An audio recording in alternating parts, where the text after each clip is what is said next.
Конфедерацијата на синдикални организации обвинува дека Министерството за правда заткулисно и без вклучување на граѓанските организации подготвува измени во Законот за извршување.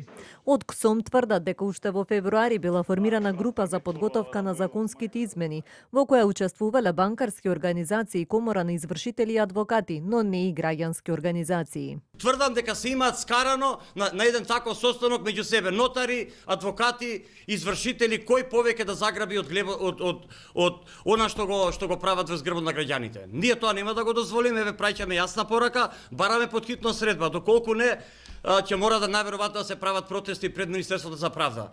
Ваков не е одговорен од еден министер за правда кој што треба да се и да немало граѓански организации. А тврдам дека во работната група каде што се бара се формира, треба да постојат граѓански организации. И да нема граѓански организации, самата нивна свест треба да проработи, да каже дајте луѓе да направиме нешто стварно да го заштитиме граѓаниот. Од Министерството за правда пак ги негираат обвинувањата. Тврдат дека откако ќе го завршат предлог законот ќе биде објавен јавно и ќе има можност за предлози.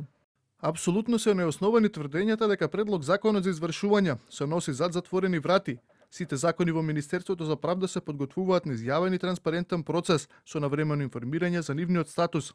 За предлог законот за извршување беше формирана мултисекторска работна група, а процесот на изготвување на текстот е при крај. По неговата подготовка, предлог законот за извршување ќе биде објавен на ЕНР, каде сите ќе имаат можност да го разгледаат, да дадат коментари, предлози и сугестии. КСОМ бара да се спречи граѓаните да плаќаат неколкукратно поголеми суми за неподмирени сметки. Според граѓанските организации, кога од 1000 денари долгот станува 10.000, тоа е поддржување на лихварство.